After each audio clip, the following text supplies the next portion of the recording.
With the hit of the gavel, wood on wood, we bring this meeting to order. And as usual, we're extremely serious about opening this meeting, as you can tell. We like to keep everybody loose, and to hopefully you find that this time is valuable each month. So again, I want to welcome you to the March Franklin-Grandisle Community Partnership meeting. As always, we're going to start with introductions, and you'll have 40 seconds, name, title, organization, and something that you're grateful for. If you go over the 40 seconds, get the magic bell. And also to any first timers, we will share our joy with the bell. So, with that being said, Melinda, you will have the Zoom crew go first. And we'll start with that. Okay, so I'm going to call you in the order that I saw you hop in on Zoom. Can you all hear us okay? Perfect. Okay, so I am going to start with Amanda. Hi, I'm Amanda, community health worker. I am thankful for the warm weather. It has been so nice to be able to grill and my child just be able to go outside and play and just get fresh air. So I'm really thankful for the warm air and warm weather coming back. Thank you. Randy. Recording in progress. We're recording now.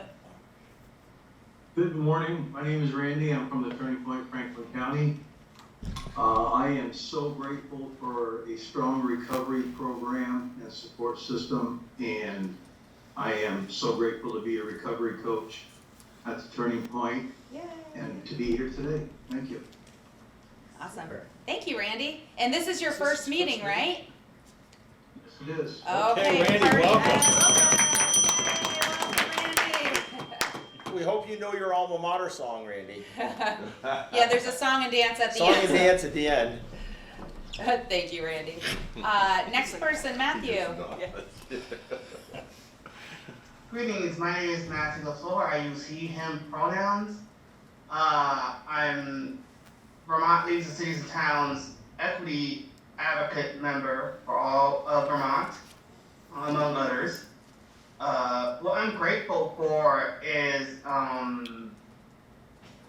just to be collaboration inclusive and acceptance and sense of belonging with other members, of the community. Get to know them, get to understand them and their, issues and concerns. But thank you for having me. I look forward to, continuing to service the community in a more inclusive way. Thank you very much. Thank you, Matthew. Michelle. Michelle. Hi, Michelle Bissett, Franklin County Care and Communities, Youth and Family Engagement Coordinator for Franklin County Care and Communities and Watershed Mentoring, and then the Advocate Outreach Coordinator for the Domestic Violence at the Abenaki Nation, Mrs. Skoy, and I'm just kind of glad that, the weather's been nice a little bit.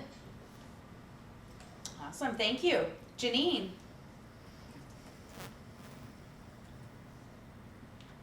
Good morning, I'm Janine Fleury. I'm the Director of Development and Communications for Vermont Adult Marine.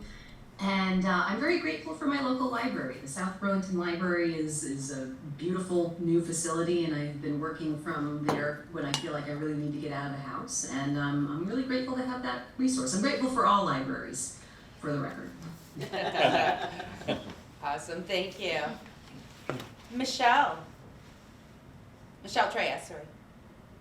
Good morning, Michelle Treya from Northwestern Housing and Support Services Parent and Child Center. I'm grateful for many things. I could spend the day with my best friend last week on vacation, so that was fantastic. And I'm also very grateful that we have a new maple syrup season on us. Awesome, thank you. Nicole. Good morning, everyone. Nicole Cunningham, Regional Coordinator of the South Managed Programs at My Healthy BT at NMC. And this morning, I am grateful for coffee and for school being back in session.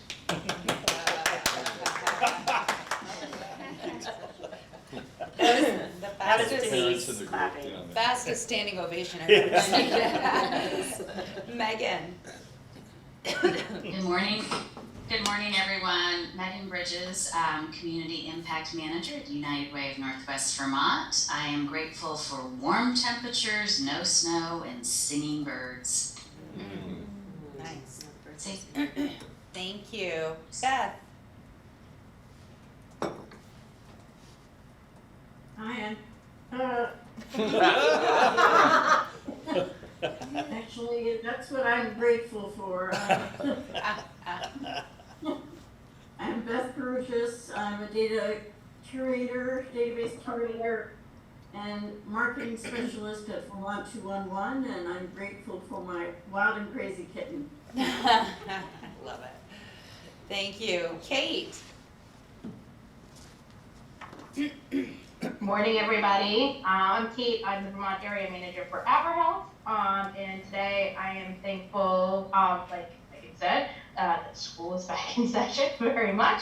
And I'm also thankful that we still live in Vermont where we celebrate these small town communities. And yesterday we had our town meeting day and got to go through and do some voting and, really be able to communicate with our communities about what we're looking for. Great. Thank you. Katie. And I think it might be the two Katies. Hi, I'm Katie Doyle from Durham, Franklin County. I'm sorry I don't know how to get the video to work on this laptop. I'm grateful for dodging the raindrops as I walked to work this morning. It's actually rather warm, warm out, so I'm grateful for that. So thank you. Thank you, Katie. And do you have Katie DeForge? I was going to say Katie D, but I got two Katie Ds. Is Katie DeForge also with you? No, at the moment she's just pulling up. Okay. Tell her I send her a big hug, and I will figure out what she's grateful for later. Erin.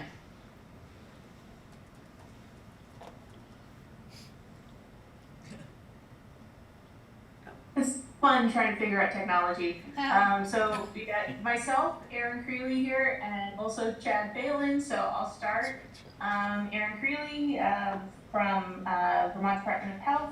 I am so grateful for starting to see the buds coming out on trees. I noticed on Bellevue Hill there was a kind of purpley haze to the trees, and so that means that's a good sign of spring for me. Thanks. Awesome. Good morning, everybody. Chad Fallon, chronic disease designee with Vermont Department of Health. I am grateful it appears that mud season is among us. I'm grateful for a car that can get through my muddy driveway. Thank you, Chad. Becky?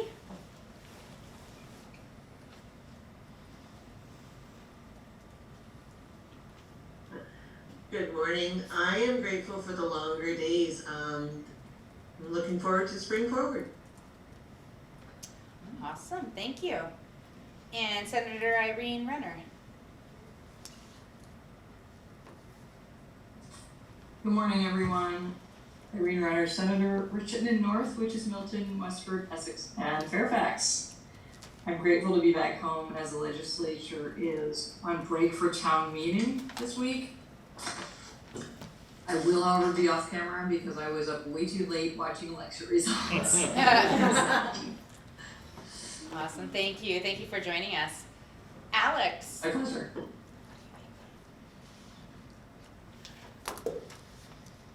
Hi, good morning, everyone. My name is Alex McCracken. I'm the Director of Communications and Legislative Affairs for the Department of Vermont Health Access. This is my first meeting here with you all. Very grateful to be here. The weather for town meeting break from the legislature, Senator Renner, I appreciate that as well. I'm also grateful as a personal point of pride last night that I was informed that I won my election for Select Board here in Alberta. Thanks for serving. Thank you all for having me here today. Wonderful, and welcome. Can I ask you to put your email address in the chat so I can add you to our listserv and you'll get communication moving forward? Absolutely, and I use he, him pronouns. Thank you. Beautiful, thank you. And Adrian.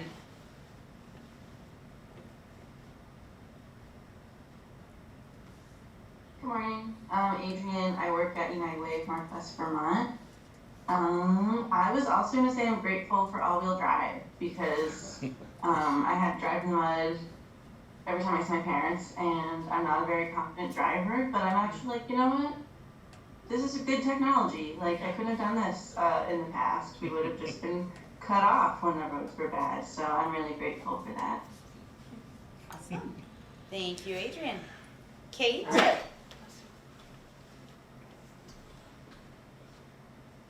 Did you say Kate? I did. Welcome back, my dear. We missed you. Hi. So lots of Kates this morning. I'm Kate Bluen. I'm a long-term care choices for care nurse for Franklin and Grenadale County. So I do all the eligibility and ongoing services for almost 500 people for our county for aging Vermonters. It's a great program. And so we're doing a gratitude. I got on late. Yes. Yeah? Okay. I am grateful for my older dog this morning who is keeping the puppy semi-calm. So I'm grateful to have two dogs that keep each other, keep themselves entertained for the most part, and grateful for just getting home from a trip safely with our giant family. So just glad to be here. Glad to be back at work. Welcome back, Kate. And I think I got everyone online, but I just want to pause. Is there anybody that I missed? Okay.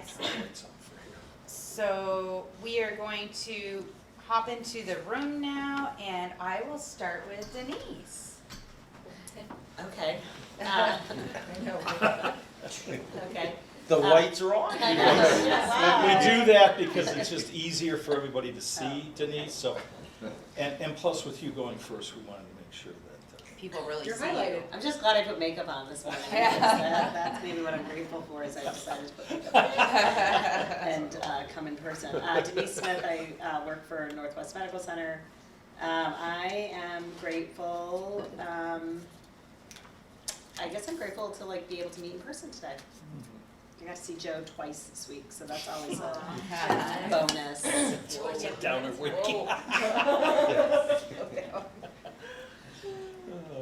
Good morning, I'm Faith Dubois. I'm a community health worker with the Abenaki Nation of the Missisquoi, and I'm just going to be superficial and throw this out there. I am grateful for those little Cadbury chocolate eggs. We need to. Yeah, this time of year is everywhere. I'm Kate Laddison. I also work Not for at all. NMC, and I am also grateful that school is back in session because I'm a creature of habit and getting things back on track, and maybe the grocery bill will go down a little. Thank goodness. I'm Brad Furlan. I'm co-chair with Melinda of the Substance Use Addiction Summit, which is July 19th at the fairgrounds, our third annual. Yay. And I'm grateful that town meeting day is over. I'm Rick Singari, and this is my first appearance here. Thanks very much for having me. I just wanted to hear the bell again. So I am the Communications and Outreach Specialist for Home Share Vermont. I did not wear makeup today. I am grateful for 21 years in Vermont, where I say it gets better for me every day. I moved here from Miami, Florida. And I'm also really grateful to be so close to the birthplace of my favorite president, Chester A. Arthur. If you ever need to learn about what a wonderful president he was, just call upon me.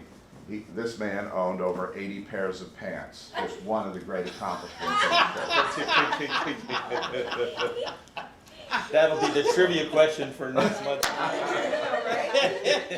Now you said over, Rick. Over, So, yes. Oh, do you yeah, know he how was- far over? Wow. 89 or 81? He was a very dandy dresser, and he was a rather wealthy lawyer, and also the customs manager of New York City, where he made a lot of money from confiscated goods. So let's just say he could buy as many pairs of pants as he liked. Good morning, everybody. My name is Stephanie. I am the Northern Peer Community Advocate for Vermont Psychiatric Survivors. I am grateful for my 2 children and the fact that they're back to school.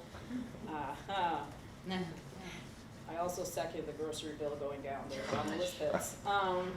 And the warm weather, longer days, yay. And that's it. Hello everyone, my name is Courtney Martell. I work for the Restorative Justice Center. That's the victim coordinator, soon to be pretrial service in Tamarack. So yes, that's the first thing I'm grateful for, to be able to be moving into that new position. Nice. I'm gonna, be the 4th person to say the weather. And going to Florida next week because I feel like it's just fall, spring, and it's gonna get cold again. So at least I have that to look forward to. No. Okay. Okay, Amy, can we quote you on that? Very good. I'll admit when I'm wrong, but I'd like to believe it's not gonna get cold again. Sorry, I didn't mean to cut you off. No, I was done. Okay. I'm Amy Brewer, the health educator at NMC, and I coordinate the Franklin Grandisle Tobacco Prevention Coalition and the regional coordinator for Safe Routes to School for Locomotion. I am also grateful for not having to wear a headlamp on my run this morning, but more importantly, since we've all named that, I'm really thankful for Brad for connecting with you last month and for all the work that you do to kind of, especially this month, to bring the flavor tobacco ban legislation, proposed legislation. Oh God, Have another drink. Thank you, Brad, for bringing something important to light. I appreciate it. Thank you. Now I know all the details. Good morning, everyone. My name's Mary Pickner, and I am the Substance Use Prevention Consultant for the Vermont Department of Health, Division of Substance Use Programs. Maybe longer than this. And I am grateful for a lot of things, but I'm incredibly grateful for my son's friend Simon, who really helped us with one little particular thing. But just really grateful that it's amazing how, like, when you need something or need to learn something, like somebody shows up and with this information, you're like, oh, or like, oh, I know that, I'll help you. So I'm grateful that people in sometimes, stressful lives still have the ability to just, pass it on. John Gordon, Sheldon Methodist Church Food Shelf.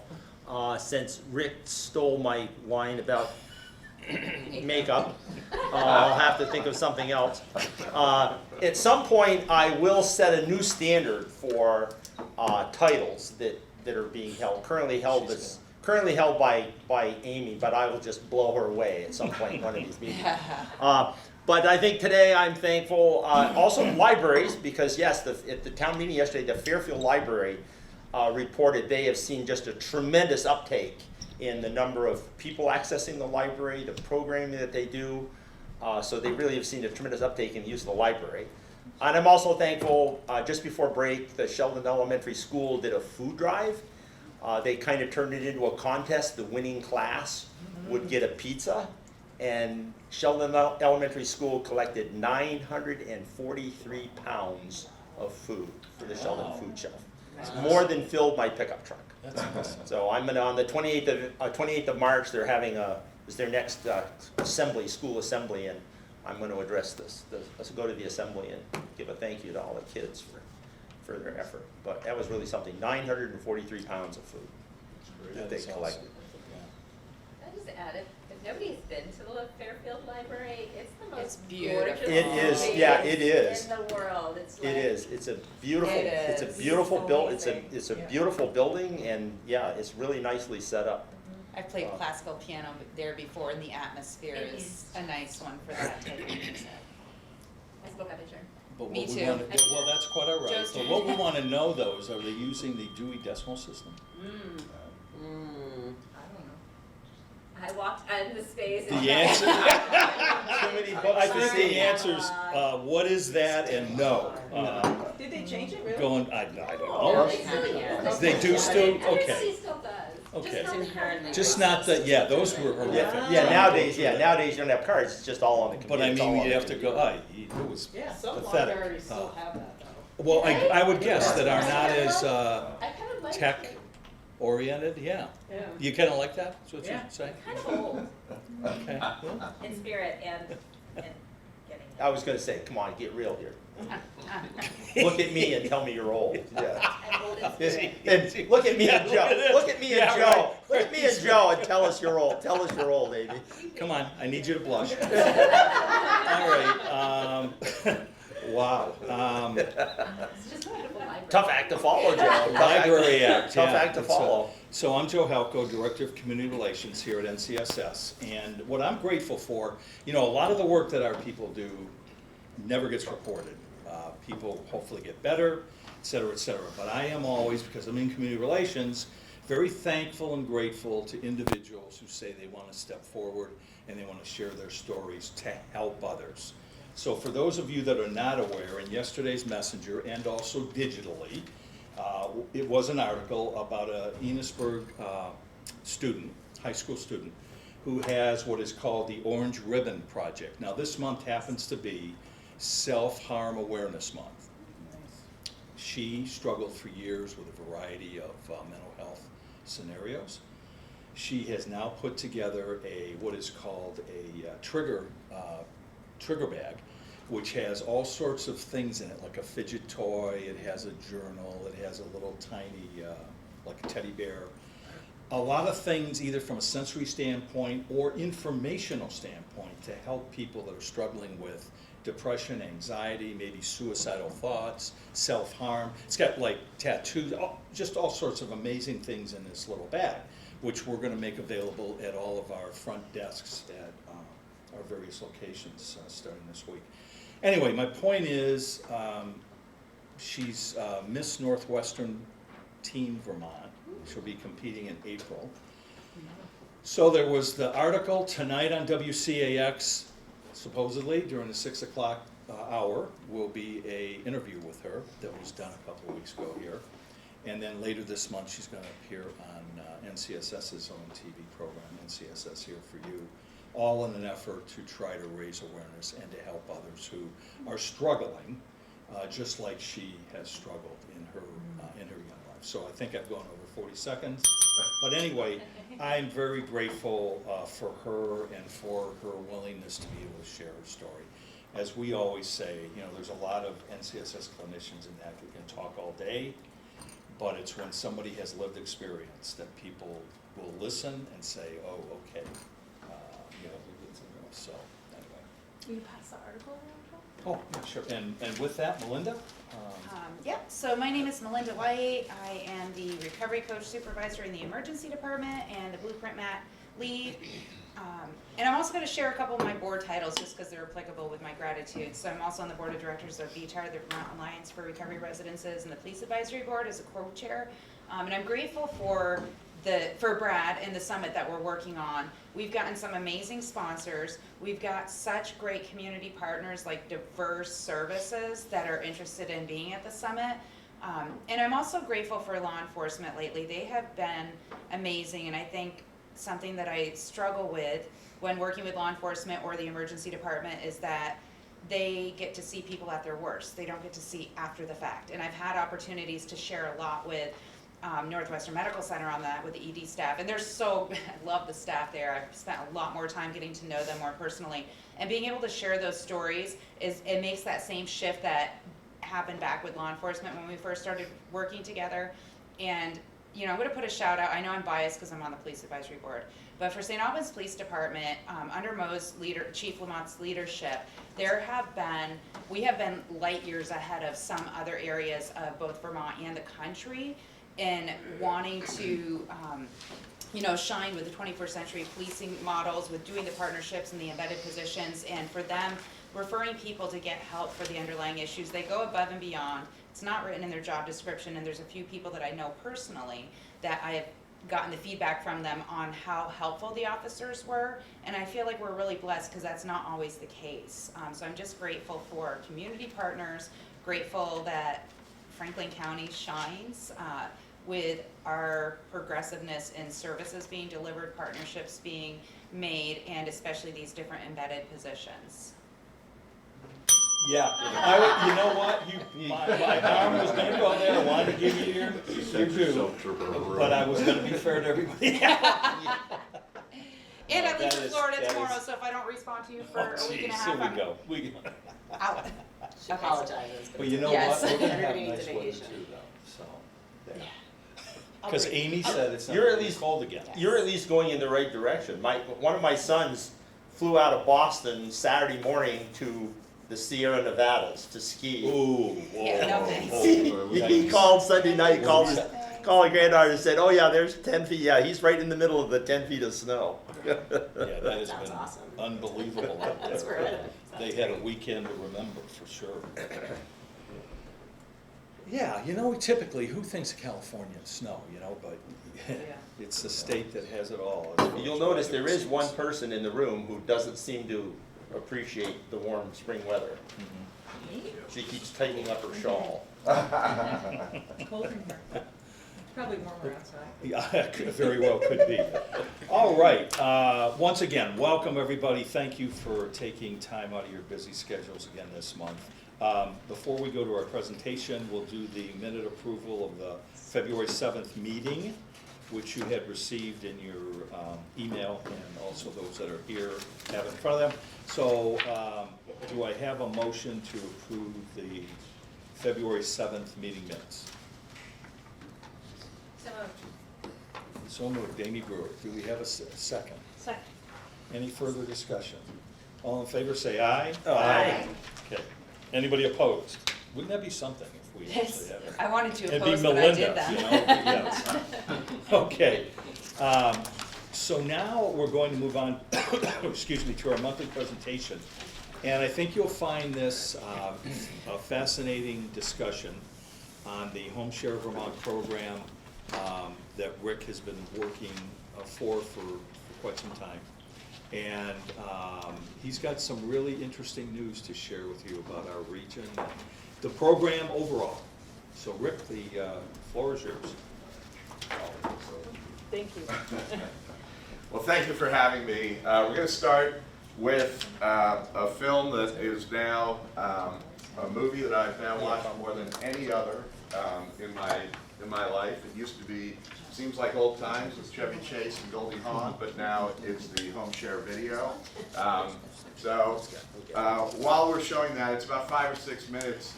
If we can pass around, there's a clipboard. If you'd like to sign up for our, continue to get our newsletters, please feel free to do so.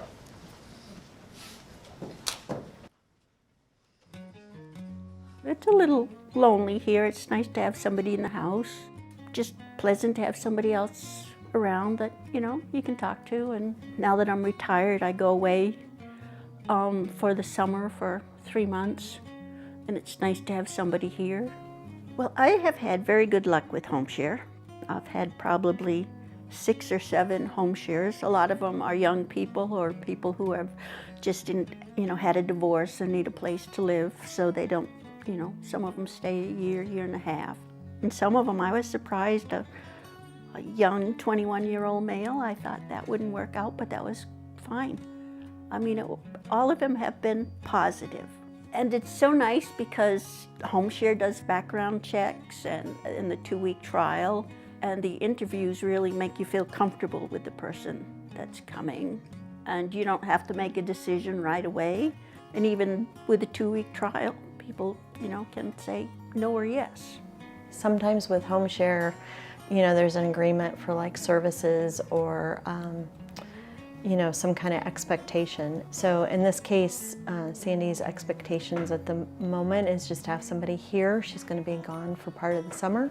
I also get to use her garden. I've never gardened before, and Sandy's bought seeds and promises that she'll show me what to do. Of course, Sandy said all I have to do is put the seeds in the ground and water them. That has never been my understanding of gardening, but hopefully it will work for me and things will actually grow. Sandra gets along well with my dog and she likes him. Actually, my dog likes her. Well, Bart is very fun. The funny thing is I've never considered myself a dog person. And Bart has definitely won my heart. He follows her around and waits for her to get home, and so I hope she appreciates the unconditional love she has from it. But the big thing is that, you know, home share just makes us so much more comfortable. And it's funny, I really think, you know, that there is a certain sense that there are Vermont values, and home share really reflects the fact that, you know, the Vermont values are intrinsic with what they're doing, and it is just an amazing program, and they put a lot of care and thoughtfulness into the work that they're doing. For me personally, my husband and I have been doing this for about a year, and what we find is there's a sense of security about having someone else in the house. We were a little hesitant about it because it's sort of inviting a stranger into your home, and that's got its challenges. But we think that the day may come when we may need some support at home, and so we're sort of practicing with somebody who is a friend who helps. He cooks a meal one day a week, and I'm not a great cook, so that's a great asset. And we've developed a friendship, and there's a sense of being not family exactly, but almost. It's a wonderful situation for both. I am Walt Zinn. I've just turned 91 and a half, and I live in Essex, right next to Jericho. It's unbelievable that I ever lived this long, for number one. And I guess maybe it's probably ingrained in me to wish I could stay here, yeah. I'm Sherwood Brown. I've been living here with Walt a little over 5 years. He's a pretty social guy, you know, he likes to have somebody around, likes the interaction, the human touch, know that somebody's there, you know, somebody to tell stories to or play a game with. That's really, I think, more than anything else, that's all he ever wanted or needed, was somebody, companionship, some enjoyment, right? Be able to share life with someone. And anything beyond that was pretty awesome. Sherwood calls himself a son, adopted son, which fits real good. And he knows how to cook, and I'll offer to help him. No, you just sit there and look pretty, which is an impossibility. And we play Scrabble almost daily when he's here, and he is good. Sherwood is so good that if I do beat him, we're both elated. So it's got to be a fit on both ends. We did sign a contract that there would be X amount of service that I would provide, plus reduced rent. If you have an open heart and an open mind to consider that arrangement, just live with someone and know that there's a sense of safety, and you're providing them a service too. It's about people, really, bringing people together, and they figure it out. I'd say, for one thing, go for it. It's a good program, and we've had 5 good years together. How can you beat that? We fit very well. I dare say we'll be friends the rest of my life.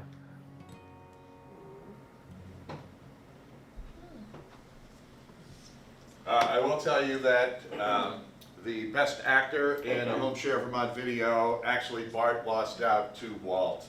And the picture of Walt on that Harley, it was the first time in his entire life he was on a motorcycle, so pretty special Home Share moment. Another thing that's, this is the first time I've been able to say this, and this is the right place to announce this. We are going to be updating that video through some support from the St. Albans Rotary Club. So thanks to that wonderful group who had me speak a few months ago there.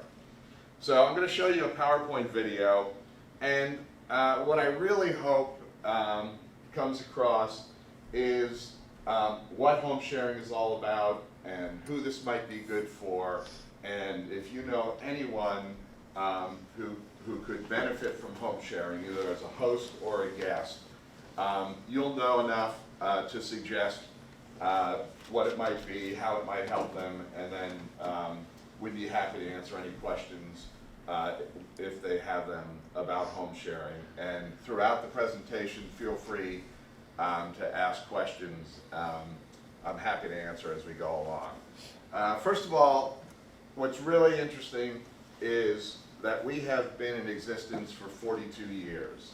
A lot of people aren't aware that home share has been around in Vermont for that long. We're, we believe, the second oldest home sharing group in the country. There's one in the Bay Area of San Francisco that's been just over 50 years. But in 42 years, we have spread, we think, pretty far around the state. This was started by a few volunteers back in 1982 in Burlington who heard about the concept. We eventually, through the help of Cathedral Square and United Way, were able to spread to all of Chittenden County, and then Grand Isle and Franklin were added, Addison as well. Just before the pandemic in 2019, there had been a group in central Vermont, and that organization went under. And so we added Lamoille, Washington, and Orange County.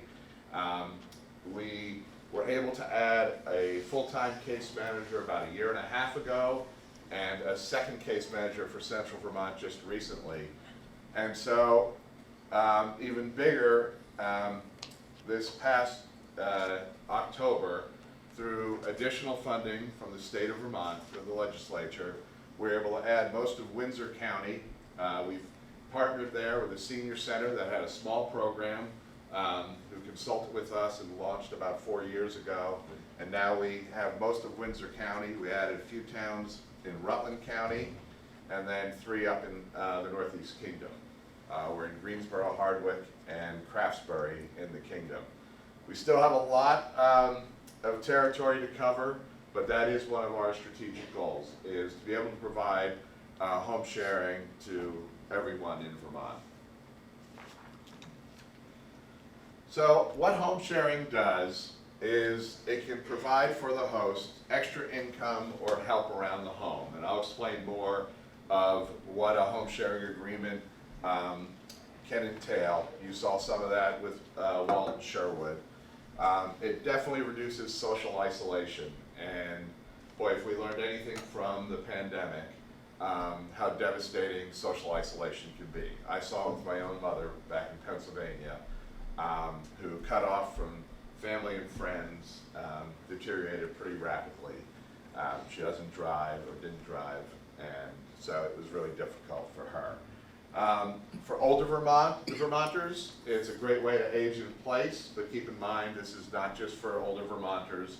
Hosts of all ages are able to use our program, as well as guests. And then as the state is working so hard right now to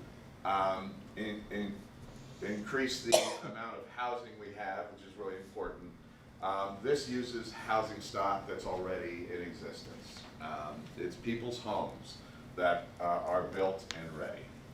So here's what we boil it down to. Home sharing is it's safe, which is the #1 thing, the reason people turn to us. It's helpful, it's fun, it's easy, it is for everyone, and it is affordable.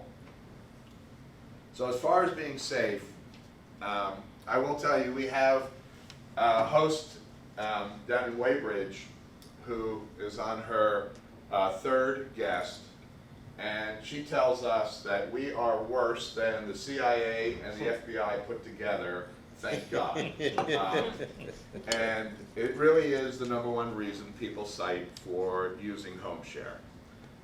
This is, opening your home or going to live with someone you don't know is quite a leap of faith and quite a change in someone's lifestyle.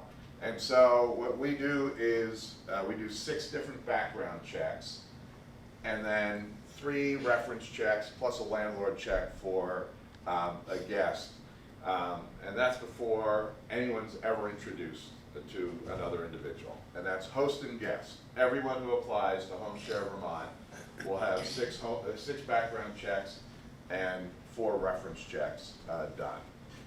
After that, there's an interview with one of our case managers who sits down to learn what would be a compatible match. What would be the best possible match for you as a guest or for you as a host? And then we do introductions with a case manager present. So again, the one thing that's really important to know is we would never send an individual to someone else's home unaccompanied. So we always want to make sure that both host and guest in those initial introductions feel safe, that there's someone there with them. It's helpful in that our guests can provide up to 12 hours a week in services. Right now, on average, they're providing 7.5 hours a week in help. These two individuals are actually the story on the cover of the annual report that I gave you all. And this is Mark and Butch. They are both military veterans. And Mark went through a divorce and was living in Bradford at Veterans Inc., transitional housing for veterans. And he was there for about 6 months and really wanted to live in a home again. And for Butch, pretty difficult time. Had issues with his sight, went into the hospital, and then into a rehab facility, and would not be released unless there was someone in his home. And he's a little curmudgeonly. He said, no, home sharing is the last thing on earth I want to do. He's Navy, Mark is Army, and we worked through two different veterans groups, Veterans Inc., and then a gentleman who helps with veteran homelessness throughout the state, and we were able to match these two, and they're having a great time together. And so this is a great example of what can happen with home sharing. It's also fun. You know, and this is kind of a new slide for us because we don't really, we didn't really ever push this aspect of it until we met these two. This is Shirley and Beth, and this is their second home share each. Shirley has 6 children, and they were coming to the house and spending a week at a time watching their mom. She has a 2-bedroom condominium, and every 6 weeks it meant, you know, it was your turn to go stay with mom. And they're adult children, and you know, that's not a really stress-free environment for parent and child. And so they decided to look into home sharing, and Shirley now considers Beth her 7th child. They've been together 2.5 years. Shirley heads to Florida for some time during the year. She's got Beth to watch the house, but when they're together, they hop in Petunia. That's the 2006 yellow VW Beetle, and every Monday night, it's bingo. And they are like Laverne and Shirley, these two. They're an absolute crack up. But it provides companionship. You know, our hosts and guests watch TV together. These two have recliners pointed at the TV set after dinner, Jeopardy, Wheel of Fortune, and then any reality show. They play games, share meals, and go on adventures together. The #1 adventure for our hosts and guests to do together, maple creamies, of course. Honest to goodness. Now we try to make it as easy as possible. And as I go through the process, you will hear me say that it's slow and methodical, and that's important to know. But it is easier than trying to find someone to live in your home on your own. We find potential matches. At any given time, we usually have about 70 hosts and 70 guests looking for a home share match. And so our case managers help you through this process. Like we said, we do the background or reference check, so there's that peace of mind. and we're looking for a compatible match. There's also ongoing support. No matter how long the match goes on, and we have 2 right now that are going for 18 years. Wow. Yeah. Yeah, sometimes we really get it right. But no matter what happens and how long you've been together, you give us a call and a case manager will help the 2 work together. And you know, there's an agreement that you heard Sherwood kind of reference, and this tells each what's expected of the other. And if things change, let's say I was told no pets and now I brought a dog to the house. The host can call and we'll talk about whether the agreement needs to change, whether my behavior needs to change, or whether the match needs to end. So matches are in effect month to month. We try to create long-term matches, but if for any reason either would like to end it, it could be ended with a 30-day notice on either side.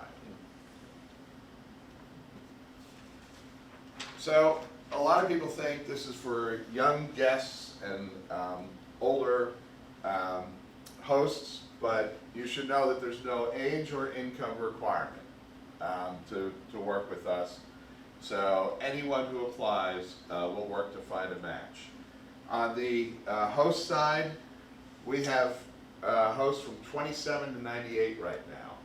A few years ago, we had a woman, 28 years old, bought a 2-bedroom condominium in South Burlington and thought she wanted to live alone. 6 months later, she decided, I don't want to live alone. And so she came to us, would like someone around her age. We found another woman, 28, and they've been together now 2.5 years, having a great time. The average age of the host is going to skew older, 71. Our guests, 22 to 81. So again, it's not just for young guests. It can be, you know, anyone who's looking for a home. The average age is 48 for our guests. Now, this is something that makes us very proud. The fact that it is affordable. First of all, there's no fee to apply. There is a match fee that we charge if a match is made, and that's based on income. It's a sliding scale that goes from $60 to $500. If anyone has any problem paying that, they just contact us. We can either set up a payment plan or we'll waive it. So you should know that never in the history of Home Share Vermont have we denied a match because someone could not pay the fee. It helps with the administration of you know, setting up those matches, but quite frankly, you know, with funding from state, from grants, and from wonderful donors, that's going to be the least of our worries. We are not concerned about that. It saves money on help for the host. If they're paying someone to come and mow their lawn or clean the house, you know, shovel the snow, they now have someone who can help with those household chores. It can provide extra income to the host, and it's affordable for the guest. So we set a maximum rent of $650. And so a host can either ask for rent or help or a combination of the two. The more help they ask for, the less rent they'll ask for. So we have people who are paying no rent and providing up to about 10 to 12 hours a week to their host. So it's kind of breaks down about a third each way. About a third of our guests are paying the maximum amount, about a third are providing some help and paying some rent, and a third are paying no rent and just providing help. What's really interesting is the average amount of rent that our guests are paying right now is $380. Now that's about what, a third of the average 1-bedroom apartment in Vermont. You know, the minimum requirement for someone to be a host would be a private room, private bedroom, a shared or private bath, and then shared common areas. Sometimes we do have people who do have like an in-laws apartment, an ADU, maybe even separate in an outbuilding or something. And that helps us place maybe couples or families, but for the most part, it's going to be one room and usually an individual guest. All right. So I'll take you through the steps. First of all, someone applies, and that's when we begin to do the background and reference checks. Our case manager sets up a time to meet with the individual, and we ask a ton of questions. But we want to know up front, what would be your ideal match? What would you accept as a host or a guest? Do you have pets? As a host, would you allow pets? What about smoking, indoors or outdoors? Cannabis use? Guests, will you allow guests? If so, with notice, can they be overnight guests? Can they be overnight romantic guests? A lot of questions you probably wouldn't ask if you were looking for a roommate, but that could be issues later on. We've had 42 years to develop the questions, so we think we've gotten pretty good at that. So that initial intake period of application, background reference checks, the interview, is already 2 weeks, all right? So you should know that we don't do FAST, we don't do emergency housing. There's wonderful organizations that can help with that, and we will refer people to that. But we'll continue to work with them too for a more long-range answer. And anyone who applies with us, we do let them know right up front, this is a process. Continue to look elsewhere so that, especially if you have a deadline for finding a place to live, you don't get caught out, all right? Once we have done the application, the interview, and we sit down and we try to figure out who would be compatible matches based on where they want to live, what they're able to pay, what service they can provide, what their interests are. We then try to set up an introduction. And we'll call the host, we'll call the guest, and see if they'd like to meet. If they would, case manager goes, and again, we ask a ton of questions. We'll check with them afterwards, see if they'd like to move forward. The next step is a 2-week trial period. Again, a slow process, but again, one, someone's making a lifestyle change, and we're giving them every opportunity to feel comfortable with what they're doing, both as a host and guest. The 2-week trial, when that ends, we check to see if they want to move forward to a full match. 95% of our trials become matches right now. And then, as I mentioned, we create a match agreement. Everything we talked about what's expected of each other, what the house rules are in that match agreement. And it continues for as long as both are happy. Again, they can end it with a 30-day notice, and they have ongoing support. I've been at Home Share Vermont about 1.5 years. In addition to getting out and doing this, I also have, and I really like this, I have the job as the receptionist. And so I get the calls. And there's been a couple in my time there that were 5-year matches, something had changed, and help was needed. With one of our case managers step in and see where the match needed to go at that point. Every year, for 20 years now, we have been doing an outcome survey to see how we're doing. And it's really incredible, the consistency of the responses that we've gotten. At least 95% every year have said that they're satisfied or very satisfied with Home Share Vermont, and 100%, this is incredible, 100% have said they would recommend Home Share Vermont to their family or friends.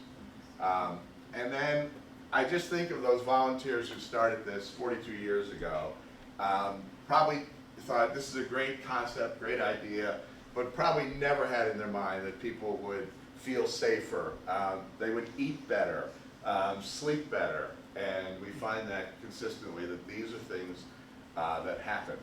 They call on their family for help less.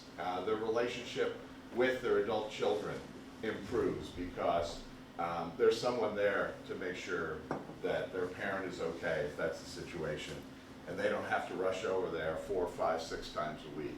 They can now go over and enjoy the time with their parent in a more casual basis. So if you're online and you'd like to continue to learn more and sign up for our newsletter, you can email info@homesharevermont.org. If anyone has questions or you have a client who might be interested, or a friend, you can always call us. You can go to our website, which is really informative. People can apply right there, or we have paper applications. We'd always like to hear back from you, your thoughts about how we're doing. You can support Home Share Vermont, or if you're so inclined, we're always looking for board members to help us. We have a wonderful board of directors.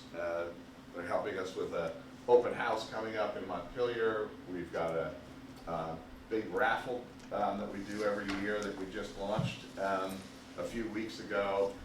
6 different in-stays around the state, and then a host of other prizes, basketball tickets and hockey tickets to UVM. Last year, with the help of our board, we thought we could raise $7,500 doing that raffle. We raised $22,000. And this year, we hope to do pretty much the same. So we're very fortunate. Our board is very active and helpful, and we love them. And we have great donors, who also step up and help Home Share Vermont. I'll answer any questions. You'll monitor if there's any online for me, but if anybody here has questions, feel free. I know I'm really good at explaining this, but I'm sure I haven't answered all your questions. Rick, gentlemen, you had mentioned before we started something rather interesting about what you currently have available for Franklin Grandisle County. Oh, yeah. So, right now, in Franklin County, we have 5 hosts ready for guests. And so that is a great opportunity for anyone looking to live. We have in Franklin, in St. Albans, in Swanton. So if anyone knows anyone, I have some applications here for guests. But if you'd like to take them along, or if you'd like to put them in touch with me, I also have my cards here, feel free. It's really, my case managers keep coming to me and say, you gotta find us guests in Franklin County. And they ask, how did this happen? I think it was when I went to the St. Albans Rotary, and I came back and I said, we're gonna have at least 3 new hosts. We have 5 now, and we could really use help finding guests.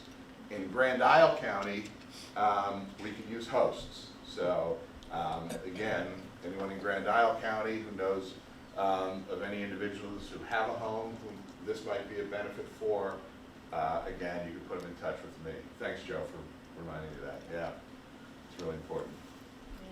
So I have a comment online. Okay. Kate, you're welcome to unmute yourself, and just so you know, I'm gonna add you manually onto the list to sign up for the newsletter, but she also has a question about what towns in Franklin County currently are the 5, did you say, in St. Albans and Franklin? Yeah, so again, what I know of is we're in Franklin, we have several in St. Albans and several in Swanton. So those are the ones that I know of. Yep.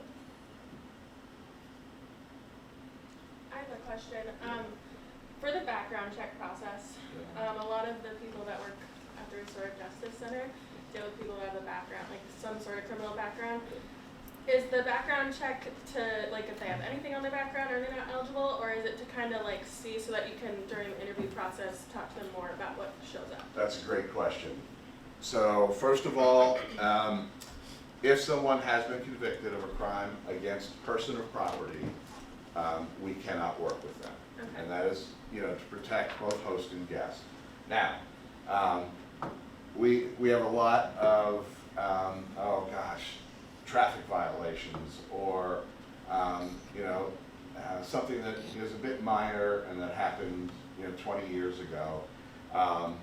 If someone also, when we ask questions and people tell us, if someone has a history of substance abuse, for instance, that would not eliminate them from being a host or guest, but it is something we would share with potential matches. But the hard and fast rule is if anyone's been convicted of a crime involving the property, and then we could not work with them. Okay, All right. thank you. Yeah, Time great frame on question. that? Like if I'm they sorry? were convicted 20 years ago or 25? Of that? Yeah. No, we could not work with them. Yeah, it's difficult, but yeah, it's for the protection of everyone. I will tell you, in 42 years, it's worked. People ask us a lot of questions about, well, what about if someone won't leave? And again, in 42 years, we've only had a couple situations where we had to help someone leave. We've moved them out, we have a storage facility, but by doing that due diligence up front, and all the interviews that we do, trying to create that compatible match, generally you're going to have a good situation. Yep. So there's a hand. Adrian, if you want to unmute yourself, Adrian, you're up. Hello. Hi, Rick. I see you in the hallways at work sometimes. Yeah. Nice to see you. Nice to see you. I had a similar question, which is I've been hearing a lot about supportive housing recently, and that means a lot of things in different contexts, but is this considered supportive housing, or is that kind of like more specific and more like service connected? You know what I mean? I don't know what supportive housing is per se, so I see Megan nodding as well. Maybe you can help me, but this might be just outside my bandwidth. Okay. My guess, Adrian, is that supportive housing is something different. It's helping folks stay housed by providing case management and access to services. So I think this is something slightly different, or actually very different. But we can look into that more and get Rick a better answer in case he's asked that again. I would love it. Thank you. Thanks for the question. Both Megan and Adrian work in the very next office from me. We're in the same building in South Burlington, so nice to see you both. Yeah? I have a question. There's a lot of, I think in Vermont and probably nationwide, homes transitioning, right? Like a lot of single older people living alone in big houses. Yep. I'm really curious how to get more money to to this program. It seems like it's such a rich resource. When you talk about $380 in rent a month for people that are just either starting out or, I don't know, it just is such a rich resource. And there is existing housing stock that just is not being used the way that it could be because of the nuclear family and how it's dissolved, basically, right? And also just people aging in place and wanting to stay in their homes. And it's a quality of life thing that I think is so important for people. I couldn't agree with you more. I swear I didn't pay her to say these things. So I will tell you that right now, in 42 years, we have the most matches at any point in our history. That's 81. And, we think we can hit 100 this year, which would blow, it would, if you said something about that pre-pandemic or even, just post-pandemic, people would be amazed, even though they see the need, right? But I keep coming back to the fact that this is kind of a lifestyle change, and it's not easy to convince people, even though they might agree with the concept, that this is for them, right? And the hardest part for us is when we hear from individuals and we could have helped them 2 or 3, 4 years ago and probably would have kept them in their home through the rest of their lives. But because they didn't call or didn't know about it, weren't ready to make this change, that social isolation became a problem for them, and now have to move into a care facility. So it's why, you know, I do everything possible to make sure that people know about this. You know, tomorrow I'm in Northfield at the Veterans Place, and then I'll be at a senior center in Montpelier. The gentleman who had the job before me probably got out, you know, once or twice a year. I'm out once or twice a week letting people know. It's important that, you know, if anybody knows another individual, that somebody can say, what about home sharing? That's all we want. This is not for everybody. We know it. This is not the full answer. I was at a meeting last week and they said, oh, the state should just turn over housing to you all. No, no, no. No, they really shouldn't. They should do No, that. no, they shouldn't. But we are part of the puzzle. I mean, think about 81 individuals, at least, who would be looking elsewhere for housing right now in Vermont.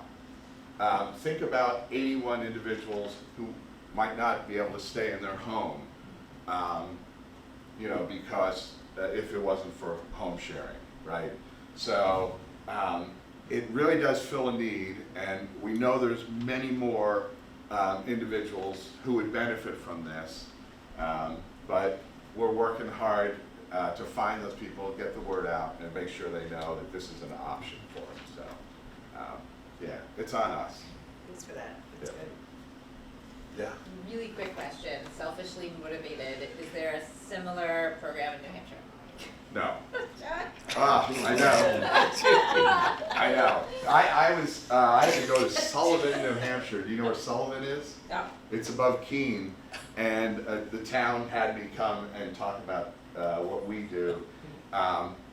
You know, we just expanded, I said, into Windsor County, and we have groups right across the river who keep saying, come over here, do us. And it's like, well, we're not in all of Vermont yet, so we're not going over there. But no, it's incredible that the Bay Area 50 years ago, us 40 years ago, and yet, you know, when you look at the map of the entire United States, it's in very few areas, and yet it makes such sense, right? It takes a lot of work. You know, I talk about that slow process, and we have 4 case managers. We also have 8 staff volunteers who help with this matching, and so they do a lot of work in trying to create these compatible matches. You can take a shortcut, you can do it faster, but then you run into, you know, what can be problems. So, yeah. Just another question, well, and Kate put something in the chat too, but a question about like health care. So like when you're talking about people in their 90s, Yep. and I'm through that agreement, like what is the role of it must be dependent or independent, but do Yeah. some of these people also have home health coming in? Indeed. Yeah, okay. Yeah, that's, sorry, that was a error on my part. Okay, So the guest can provide help around the home. So that's a just-in-case presence overnight. It can be cooking, cleaning, light cleaning, yard work, gardening, snow shoveling, running errands, driving someone to appointments, tech help. It is not home health care. That's an important distinction. And yes, there are individuals who do still have home health care, come in during the day, and then they have their guest as someone who is there as a presence overnight, not someone who could help them in and out of the shower, wouldn't even be someone who would lift them if they fall, but would be there to call for help immediately. So it's an important distinction. I'm glad you asked that, and I apologize for missing that. No, Yeah, that's good. And there was a comment, just Kate wanted to note that we lost over 80 beds for aging housing in Franklin County during COVID, so we need this more than ever, and thank Yeah. you for your service. Yeah, all right. So please, anyone you know who could benefit from this, you can call or they can call to learn about it. I love spending time informing people and seeing if it's right for them. Yeah, Kate. Do you have like a brochure or one-page handout? I I'm just do. thinking that like in primary care offices, it'd be great to connect people with this early. I have some with me, so, Awesome. yep. And even in patient care management, I mean, there's so many avenues. Yeah. The divorce pages of the local news, I don't know if that Yeah. exists, but it's just there's so many people that are going through divorces right now, they're looking for an extra bed somewhere. Yeah, That exactly. don't have any money. Right. So this could be another option. Absolutely. Do you reach out to like town clerks? I always seem to know. We do, I know, and so we also do mailings of our available hosts in areas, and so those go to town clerks, to churches, to civic organizations, local businesses. So, yeah, a lot of it is going to be that word of mouth, making sure it gets out. Yep. Yeah. Kate also has a hand up, Kate Lewin. You can unmute yourself if you want. Hi, can you hear me? Yeah. Yep. Okay. I liked how you made the distinction about the services. So I'm a nurse that helps people get nursing home level of service, which is skilled services.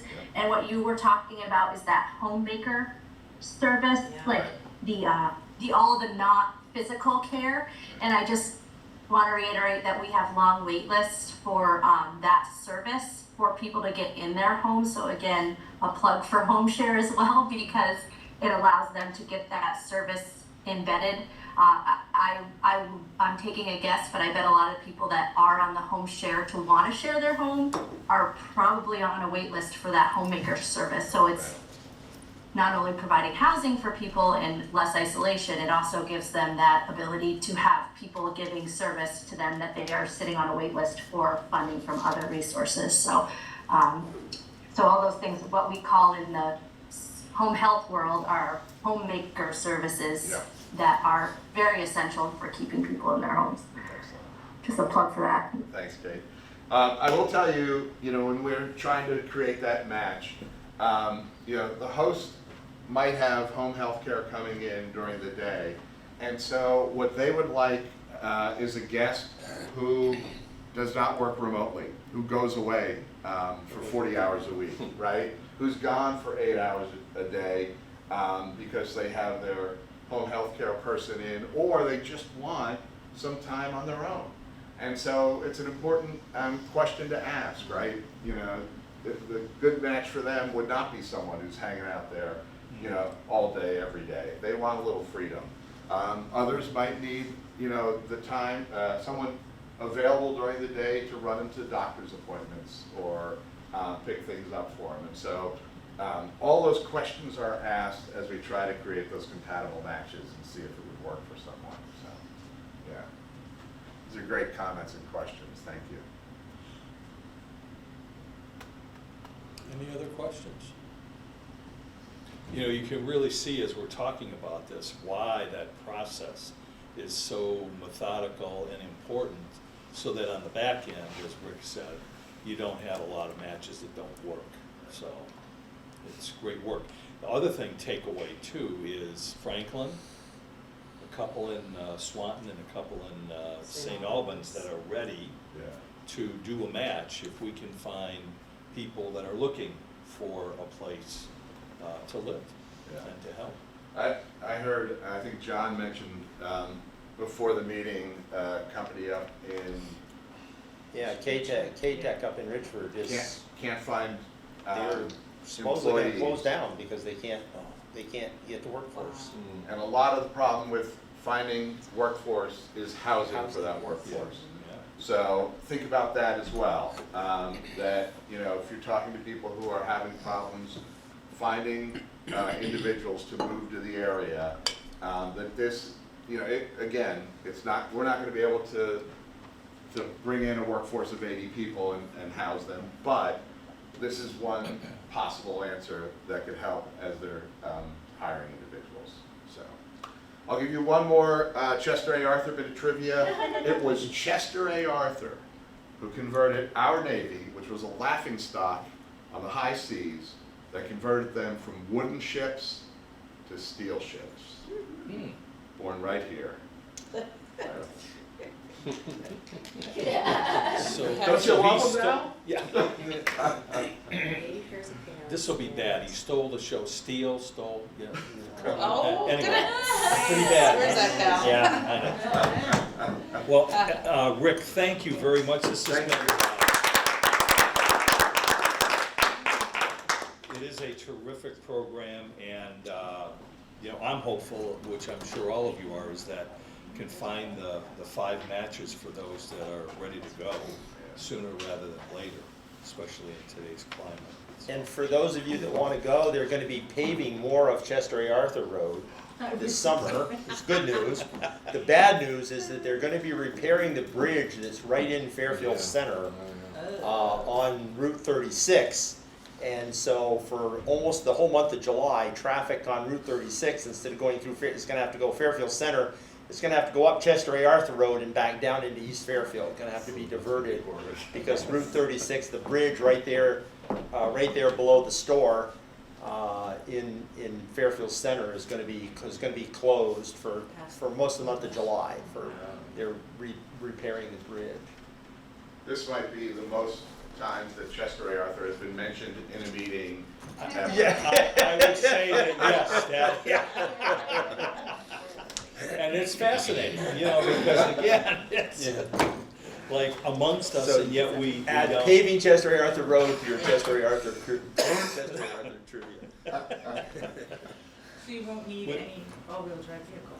That's right. That's right. You can get all the way to the monument without having to have all the way to A tractor. without having to have a tractor. Now with that, do we have any mentions of events or things that are coming up soon that, Denise? Yeah, I just want to mention that the Northwestern Medical Center is getting ready to do our community health needs assessment. Every 3 years, we are required by IRS. I know, isn't that amazing? Yeah, we just did it. So we have to do it again. And we are going to be pulling together a committee from the community to help support that.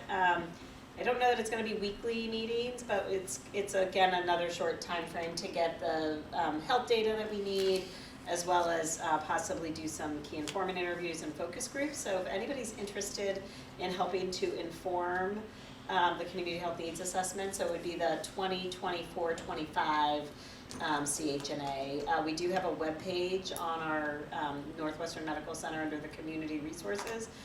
Anybody can go and look at what's already existing. We've done 5 so far. They're all up there. We've been doing them since 2009 when the ACA law was passed, otherwise known as Obamacare. I just like saying that, Obamacare, because it's like the first thing in healthcare that felt like progress in our country since it was privatized. Anyways, I'll shut up now. So that is my announcement about the CHNA. I am looking for people to help with the implementation of that project. So if anybody's interested in joining, I'll be looking for committee members and like to have a broad spectrum, or even key informant interviews. If you don't have time to join the committee, but you or someone you know in your organization or somebody with lived experience wants to help inform, we'll be doing key informant interviews again and focus groups.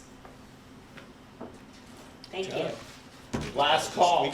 Last call. Saturday is the Model Railroad Show, and it is not at the Chester A. Arthur Monument. It's out here at the Collins Pearly Sports Complex. Everybody in their announcements has to say something about Chester. Yes, that's Yeah, right. there we go. Yes, Right, yes, right, yes, right. yes. So all day Saturday, bring your kids, bring your grandkids, let them run the train. I'll be there. And I'll just quickly say, so we did not have an opportunity, this was Yes. on me, Yeah. that I meant to call on Hunter before we got started. I didn't, and I want to make sure that Hunter gets some accolades for being awesome with Northwest Access TV. And if you want to state your gratitude, maybe you want to state you're grateful for the Chester A. Arthur topic today or anything else. I'm grateful for how much more I know about the only president to come from Vermont. One of two. No, one of two. Oh, wait, One there's of another? two. Calvin Coolidge. Oh, I actually didn't know that. I'm glad you said that, because when you go to the birthplace, there's a sign that says, the home of Vermont's other president. Yeah. And like me, you consider Calvin the other president. I'm grateful for a few days of quiet. It's between town meeting and I just filmed a hockey tournament in Northfield. It's been a crazy 5 days, so I'm looking forward to getting some rest. That's what I'm grateful for. Thank you, as always, for being here for us. Yeah, thanks. Thank you.